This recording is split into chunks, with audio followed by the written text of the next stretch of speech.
So we were just chatting offline that we did a pod in like 3 years ago, 2021. Lots has changed since then. You've relaunched. You're back. We want to hear all about it. We want to go into everything today. But before we do, for those of you that are like, wait, where are we at? Who is this? Please, drum roll, bring us up to speed. Who are you? What are you about? And let's go. I'm so happy to be back and Yeah. glad to be chatting again after I went a little bit MIA for a while, but back Hmm. bigger than ever, I guess. Big return, a bit Yeah, of big return. anticipation, right? It's good to have Yeah, some time away. exactly. Time to reflect, refocus, and Yeah. then restart. Yeah. But my name is Tegan Scates, and I am the founder of Bloomly. I have been working in the cannabis industry since 2014, Yeah. so I'm celebrating a decade this year. Previously was the owner of High on Hemp, which some people may know of. But essentially, Bloomly is a very safe space in which we like to change the conversation of cannabis for women, especially in Australia and globally, but the majority of our audience is Australian women. Yeah. I think just to give you some feedback, I think, and you're probably aware of this as well, but what's been interesting is, like you said, you've been here for a decade. It would probably be good to give some context what you were doing before, because people may be like, "How you been in the industry for Wow. that long?" Like some of us have, but like it's eight Yeah, no, years for that's me as true. well in That's wearing true. different hats. But yeah, tell what do you, like what did you do 10 years ago? And like let's just give it a quick overview because the main focus is where we are. But the reason I want to do there is because what's interesting with everything going on at the moment, right? Mm, And where we are, we did a pod last week and it was on like the crisis and like we're kind of calling it that, and I think we could have avoided getting to where we are, and I think some of the mm, conversations that we had 3 to 4 years ago, 5 years mm. ago, when we were building and we were getting going and what we saw happening, I think many things could have been avoided, and there's many lessons that we'll go into today. But yeah, 10 Yeah, years absolutely. veteran. 10 years. Tell Yeah, us. veteran.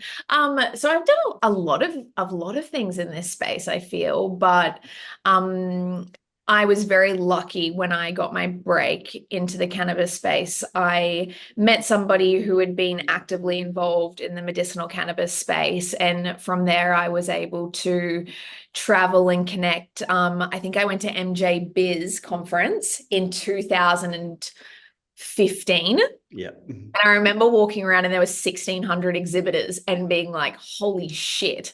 Like Yeah. cannabis wasn't even legal at that point in Australia. But I really got my start in the industrial hemp space. And that's where the name High on Hemp came from. So Hmm. I just kind of started an Instagram page really Yeah. and started speaking about, things that I was learning about and publicizing it. And I guess the way in which I marketed hemp Yes. at the time, people really took an interest in. I was Yes. able to make something that was quite complex, very simple, but I did it with a really fun and conversational tone. And from there, people started inquiring about me doing their marketing for them. Hmm. So behind the scenes, even though High on Hemp was, I guess, publicized as this space in which we held conversations around education of cannabis, behind the scenes we were a full service marketing agency. So I worked with, your bigger ASX listed cannabis companies on their digital strategies and Yeah. marketing, all the way through to startup companies. But me being me and doing 100 things at once, I also dabbled in a couple of different things. I had Milk, which I don't know Yes, if you yes, I remember. remember. So Yeah. that was And the just to first. interrupt, just every time you and I chat, we need to give a shout out to Dave Murray. So he connected us Yes, both, and I know. that was way back, yeah. But I that's know. just that's something for you and I right I there. actually And need to call him. So that's a really good give him a reminder. shout out, yeah. Give him a Yeah, shout out. Good I man. do actually need to. Wow, it's been so long. Um, But yeah, I started Ma Milk, and that was a humbling learning lesson. But it was Australia's first hemp milk in Australia. I Hmm. was stocked in independent IGAs, Harris Farms, Flannery's, and it was an incredible product that went really well, but it was a logistical nightmare. That was the one thing I took from it. And it came and went pretty quickly. I think the company was only in operation for about 2 years. Mm. Um, I kind of just probably gave up on it to a certain degree, because my passion really wasn't there for it, I think, by the end of it. But at this time, I was still focusing on what I love to do, which is Sure. education, Yeah. and having the agency. And I continued to do that, and still continue to do that in many ways because I still consult in the digital and marketing space. Controversial. Yeah, so that's how I've had continued to have this like long running snap stamina in this Yes, space. yes. But learned a lot. And I would Oh, just again pause while you were talking.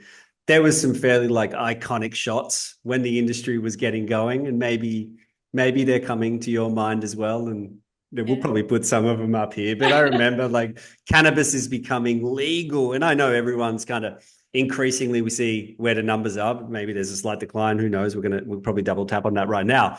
But Mm. we're not where we were back in 2019. And to Oh, see someone that looks like you in the middle of like, getting it was pretty iconic, and you were capturing a lot it of was, attention and you were creating that brand. And I think yeah. what may be important for everyone, but particularly your audience being female, being able to hear that, hey, this isn't your first thing. You've been going for 10 years. Yeah. Mm, You had that little break mm, intentionally to then come back and reboot, because I think people are here and they need to see how many people have come before them. Because if you think back to how we were talking, and what I want to go into as well is like representation of women, the yeah. numbers are balancing, right? Like in some way. And Yeah. again, let's just go into that. Like where are we? And before we Mm. get, yeah, you take it over. Do you want to go to women first, or do you just want to go to like what the hell is happening in the industry? Well, there's a lot to cover. But we can start with the women's space. I think it's always Yep. interesting. I mean, the kind of the core reason behind why I started High on Hemp, and which is now Bloomly today, is because when I came into the industry, I found that there were two kind of main demographics of what we would call cannabis consumers, right? There was rather your kind of fairy loving hippies, respect them, love them. That's not who I am personally. And then on the flip side of that, it was men, Yep. right? I mean, cannabis culture has always and forever has been in a male's favor.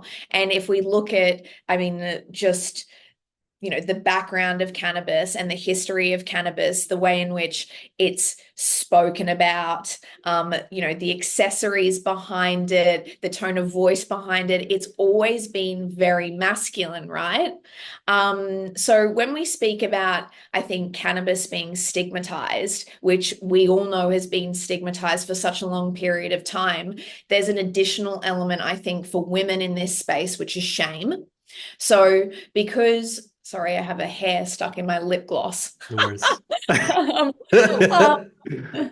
uh, so yeah, I think that when society has a box for women, right? Mm, And we have to be seen a certain way and look a certain way and be the perfect woman, right?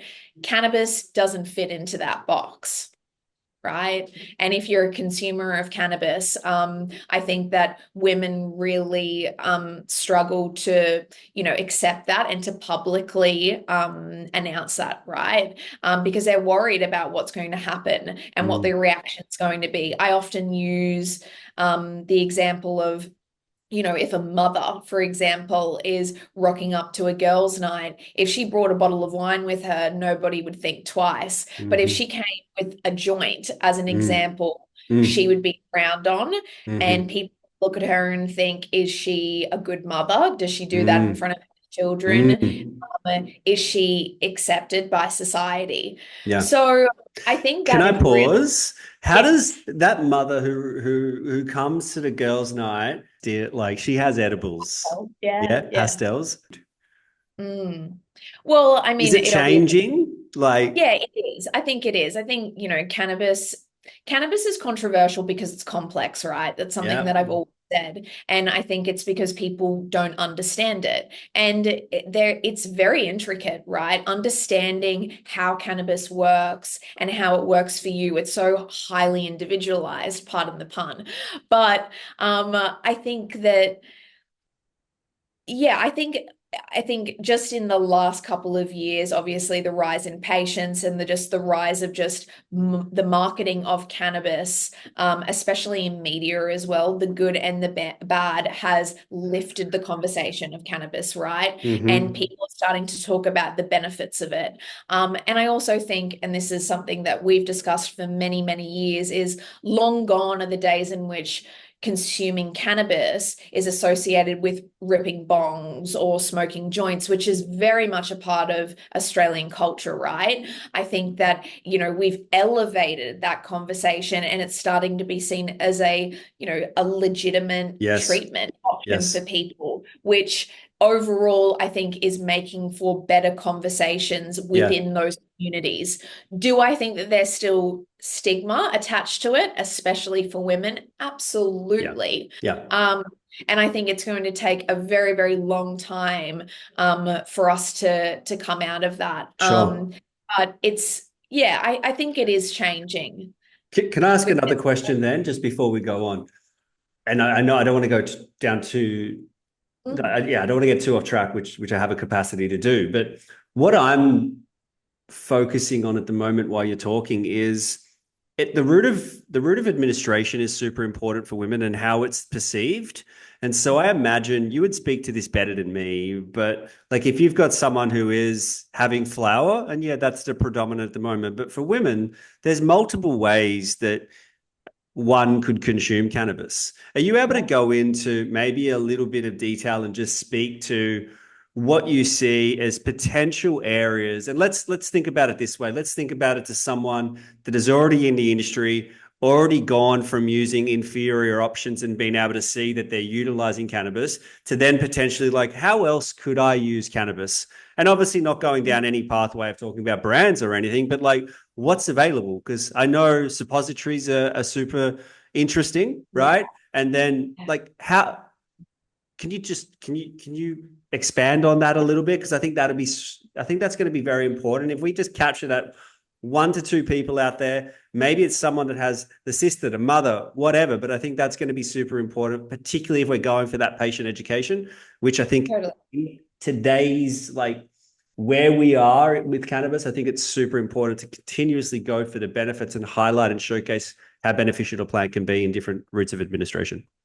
Yeah, absolutely. So, from one thing that I've collected over many, many years is that women are more interested in feeling good instead of feeling zooted. And that's sorry for the word, but like that's how I look at it, right? And when you look at the last couple of years, especially in the patient space, the majority has been young men, right? Which is why we're seeing 80% being dedicated to the flower market.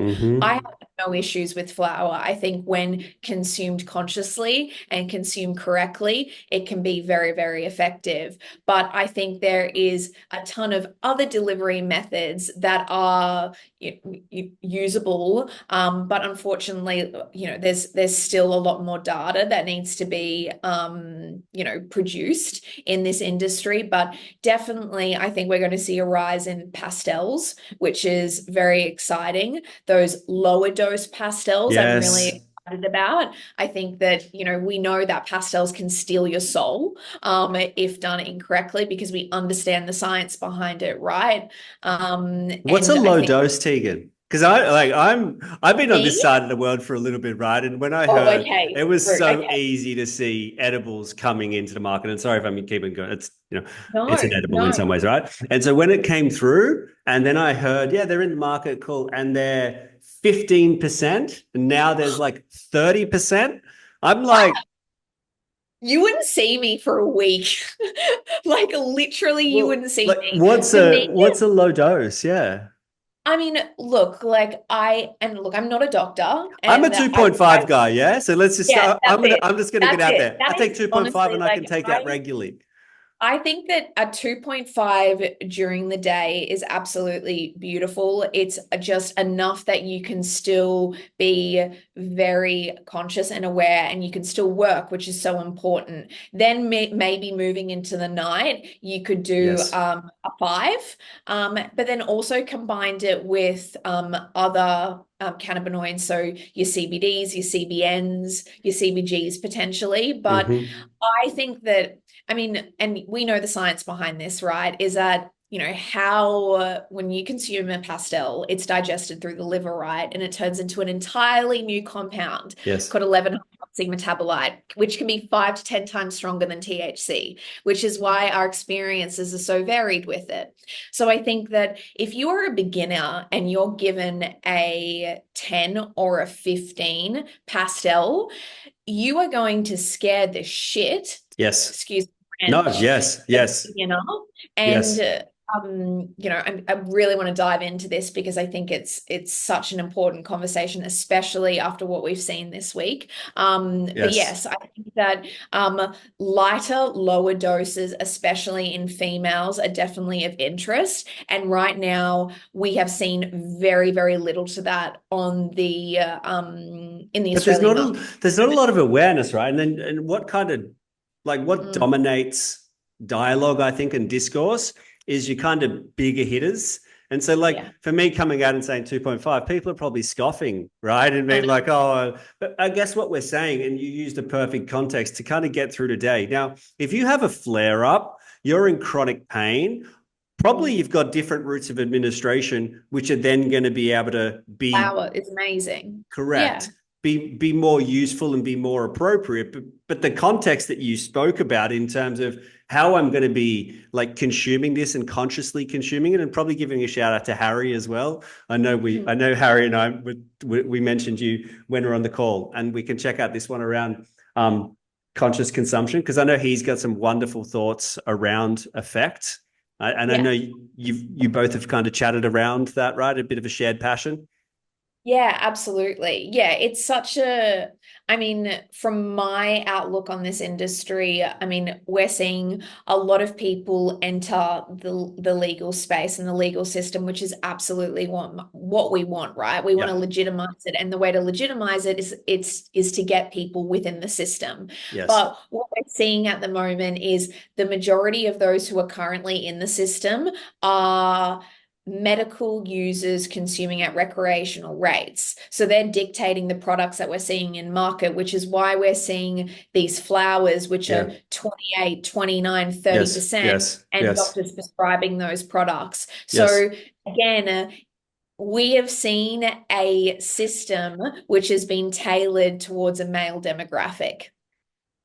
That is my opinion. Mm. I'm not saying that's fact, but that's my opinion is we've seen a market tailored specifically to younger Yep. males who are consuming cannabis. But I think we are now slowly starting to see a change in that and seeing these other delivery methods. We've said pastels, we've said suppositories, which are absolutely incredible. Again, lacking in data, but from what we can see overseas, we're seeing incredible results, especially with those with endo, adeno, and also when taken rectally, back pain, lower back pain, which is Mm-hmm. absolutely essential. Yes. I love the idea of topicals. I think Yes. they're absolutely amazing, especially for beginners who are really, really unsure about it. I actually turned my mum into a user. It was so Yep. a user of a topical. So funny. Your daughter, she's worked in the industry for 10 Yeah. years, wouldn't touch it, would Sure. not touch it. And finally I said to her, Mum, I want you to try this topical. So Yes. she has really sore wrists. Yes. I said, let's just try you on this topical. Mm-hmm. And 2 hours later, she walks into my room and she goes like, this is amazing, Yes. Tegan. And then she got on the phone to all her friends, Yes. telling them about her results. And I think that's super exciting. Things that I'm really excited about moving forward are probably, I love transdermal patches. I think Mm-hmm. they are Mm-hmm. one of Mm-hmm. the greatest forms of delivery, which are so unsung in this space. Yes. I've seen many developed overseas, and I've spoken with, yeah, just a lot of people who use them, and I think they're absolutely fascinating. Can we just double tap on 2 points? If we're looking Yeah. at one of the advantages with pastels, I think, is different route of administration. A lot of the stigma is eliminated, not eliminated, but it's reduced significantly. Mm, There is no inhalation. And so coming into a social setting, if you need to take your medicine or you're moving around, and then you've obviously got your effect, which lasts for much longer, and that's going to vary on an individual basis. To think about suppositories and then also transdermal patches, can you talk to ranges of titration and then mm. potential dosing and Yeah. then how long Yeah. around? And we don't want to get into trouble, but we're not talking No. about brands or anything, but I just think it's, if someone's here and they're like, oh, because the big thing, right? If you're a woman in the market and the market has been shaped by men, potentially all you're going to get is, all I've got is flower options. And then to be like, oh, what? I could then have more of these different options which better suit for where I'm at. Well, I want to know a little bit more. And how do we, yeah. So, and Bloomley's probably the place. It's probably like a Yeah. nice plug right now. But yeah, A tell us selfless where to plug. go. Yeah, look, I think that I mean, this is again my opinion, and something that I'm very passionate about is I think the ideal for any patient is to obviously start on THC, but titrate off of it eventually to a more CBD focused treatment plan. I think that is the ultimate goal. Is everyone going to get there? Absolutely not. Or continuing on very, very low doses of THC. It really depends on, what your treatment plan is being set up for. If you're someone who has severe endometriosis, you're going to need more of a higher dose of THC from a suppository point of view, especially in those flare-up moments. But eventually, over time, you would ideally like to titrate off onto a suppository, which is more CBD focused. That's the way Yes. that I would personally look at it.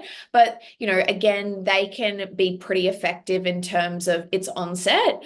So work in, your first kind of like 45 minutes, even, 30 to 45 minutes, and stay, within the body for a good 4 to 6 hours. Yes. Transdermal patches are very similar to kind of your nicotine patches, is they dose you on the hour every hour for a 12-hour period, and it's very, very light microdosing straight through your kind of venomous areas. Is that right? Venomous, I think.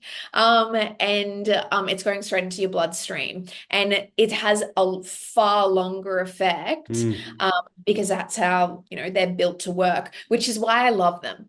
I think Mm-hmm. they're so effective, but again, we don't see them in Australia just yet. I think they're done under the compounding route, but yeah, I just think Sure. it's such an exciting thing. But again, it really depends on why you're using Mm-hmm. cannabis, right? It really depends Yes. on for what it's for. And but again, I think that we're in this really exciting period that we should be trying different deliveries. We shouldn't just be reaching for a flower. There is so much out there, whether it's tinctures, pastels, topical Mm-hmm. creams, transdermal. Like now is the time to try it out. So And that probably comes back to, so you mentioned something which should just be like stock standard in the industry. It was a treatment plan, right? And I know this sounds bizarre, but yeah. potentially if you've been going to a clinic where you're just getting your flower prescription, and we know what happened recently, they're getting subscriptions, right? You would be, there would be a curiosity about the quality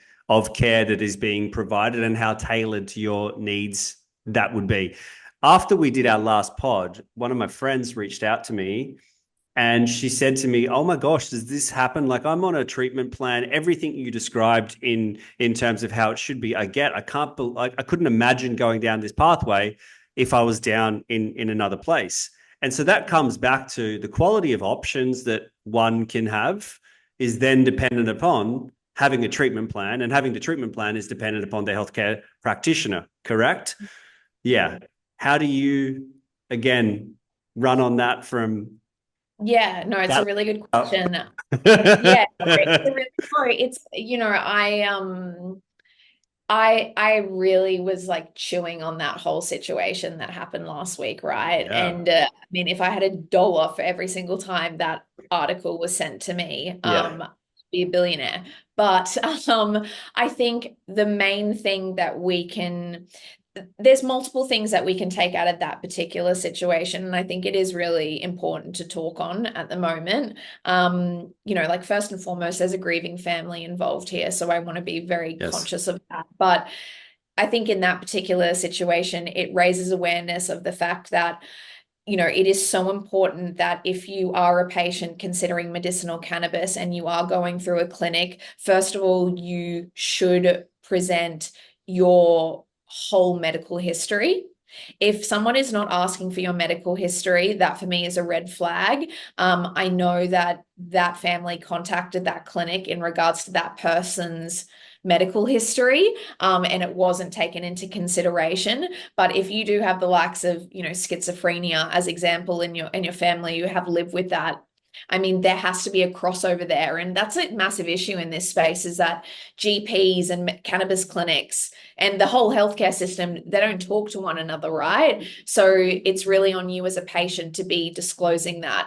And it's Um, that but risk. I think what you're saying, you're not saying it should be excluded, but it should then potentially be how is risk going to be monitored? And then what is the treatment plan going to be? Because yeah, we're not well, saying, you have to be yeah, honest. You have to be honest about that, right? If you have, if you've got, a condition and you're not talking to your clinic provider about that condition, then they're not going to be able to accurately build the right treatment plan for you, right? So yeah, you have to disclose your medical history. But going back to the treatment plan, which is the original question that you asked me, is that, and this is something that I have been very, very fierce on my whole lifetime in this space, is mm-hmm.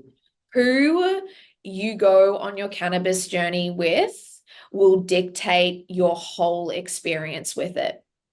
So, the healthcare provider that you choose to go on this journey with will define everything for you. There are two types of clinics, I would say, in Australia: your quick and your dirty clinics that bring you in and push you out, right? They're not really interested in genuinely getting to the root cause of why you need medicinal cannabis and how to treat what you're currently living with. And then there is the flip side of that, which I understand it is a privilege to access healthcare in Australia and it is costly, especially for those who are living with chronic illnesses Mm-hmm. and are already investing so much money into trying Yes, to feel yes, good. But yes, if it is one thing that I can push and let anybody in this space listen to is invest the $150 or the yeah, $180 in first consult with somebody who yes, is going to spend half an hour with you, understand who you are, what your conditions are, why yes, you need cannabis, and work on something that is actually going to help you, not something that's just going to chuck you on a model and, flick you out some flour every couple of weeks and hope that you feel better. yes. That's not care. That's Mm-hmm. not care. No, it's not So healthcare, correct. Yeah, it's not healthcare. So I think, yeah, if you are considering cannabis, who you go on your journey with will define the whole thing for you. So it's true. um yeah, it's something that I'm really passionate about, really passionate about. And I think now more than ever, there's the need for information, right? There's the need for patients to be able to go, where is a place that we can go? Like, and how is it best suited to my needs? And that again is probably as we approach, because it goes so fast, right? And how we could talk, and I'd love to go down different angles, but I'm super interested because last time we chatted, you were Miss High on Hemp in many ways, right? And that was where you were. You had an incredible reach, Yeah. impact on shaping what this industry looks like, shaping the lives of patients, building that platform and building that brand from Mm. stories, generating data from the close community that you had. And Mhm. then we didn't see much of you. And then Yeah. yeah, came a few little posts here and there. And then you're back. And that is one of the reasons why I'm so grateful that we're chatting today, because you're back and you're better than ever, it seems. And I get a little bit of a sense around some of those stories you were doing last week about where you may be going to, but I'm not going to talk about that. And I don't know where that could be, but I saw some of them and I was like, they look amazing. If you know what I'm Yeah. talking about, I'm not trying to be too Yeah. cryptic, but yeah, No, like no. Bloomley.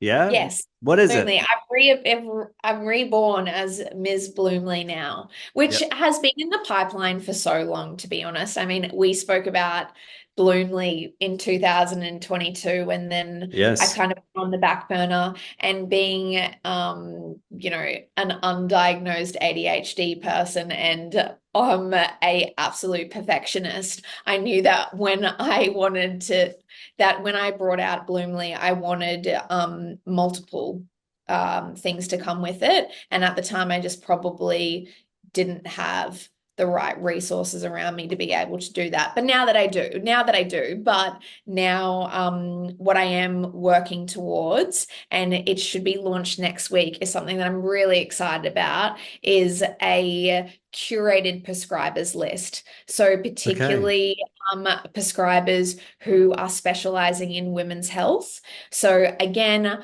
I feel that there's a need to to centralize, I guess, a list of people who are out there that genuinely give a shit about the patient, right? And I'm not just whacking these people on the prescriber list. I am traveling across Australia to go meet with these doctors, to sit down with them, to have conversations about them, about what their processes look like, what their aftercare looks like, what Great. they're experiencing in this space, to make sure that I feel comfortable in my community having conversations with those people, because that's all it is. It's a Mm, conversation that they mm. can have. But I think it's nice to be able to come to a site that provides that. So Yeah.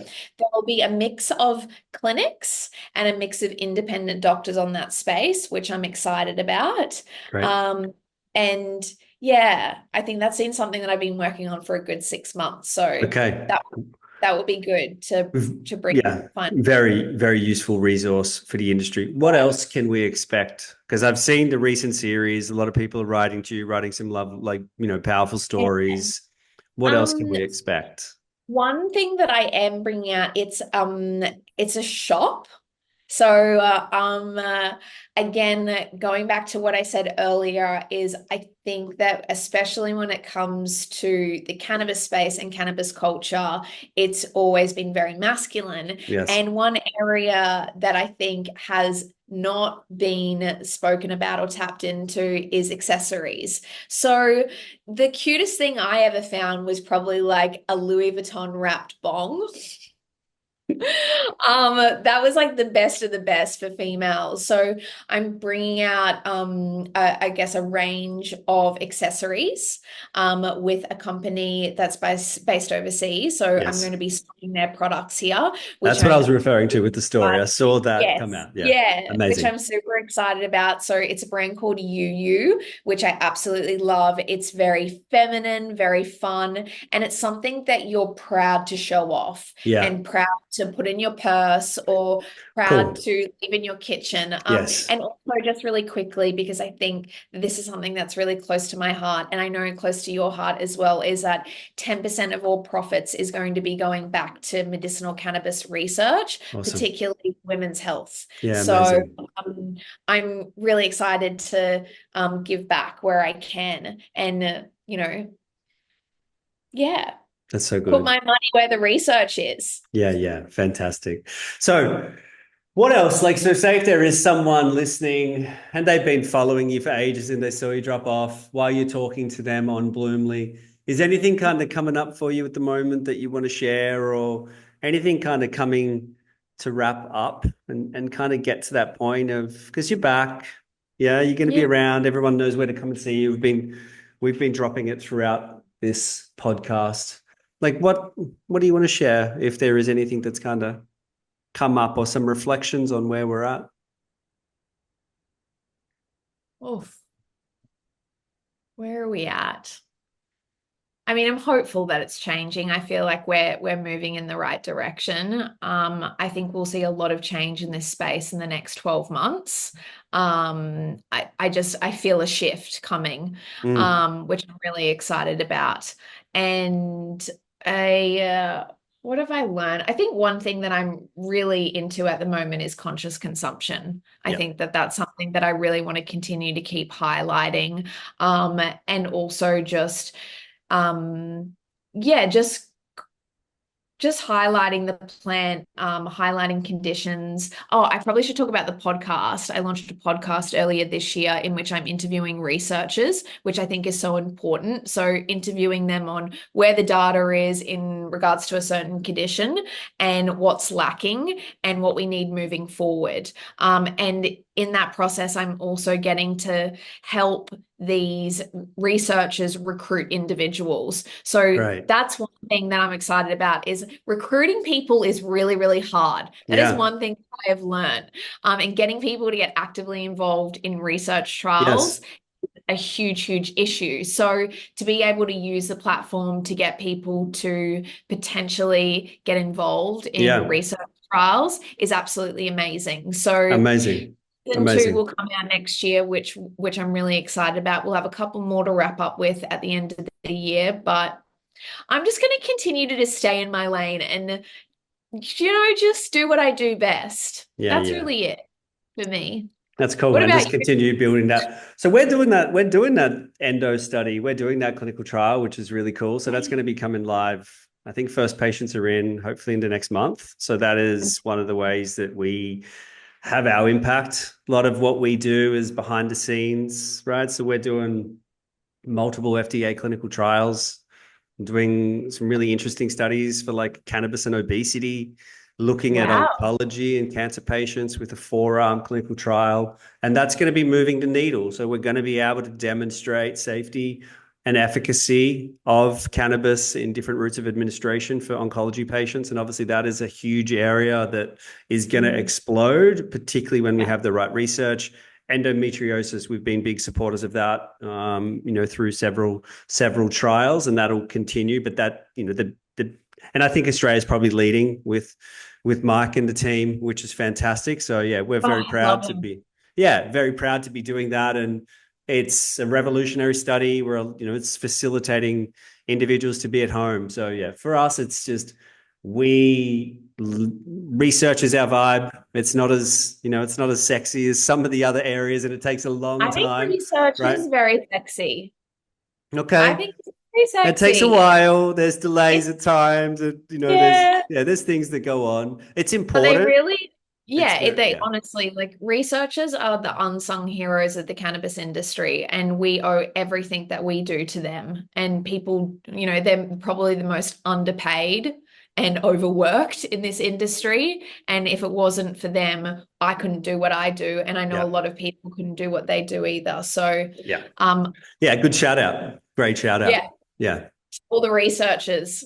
Awesome. Hey, we're going to throughout this, we've put multiple things up where people are going to come and connect with you. But yeah, I just wanted to say a massive thank you. Pleased to be able to see you smiling, pleased to see you happy. And I'm sure that the community is going to benefit a lot from you being back. So thank you very much. Ditto. Thank you. Thank you for everything you do. You're All just as good. important. Thank you. All good. Thanks. Bye bye.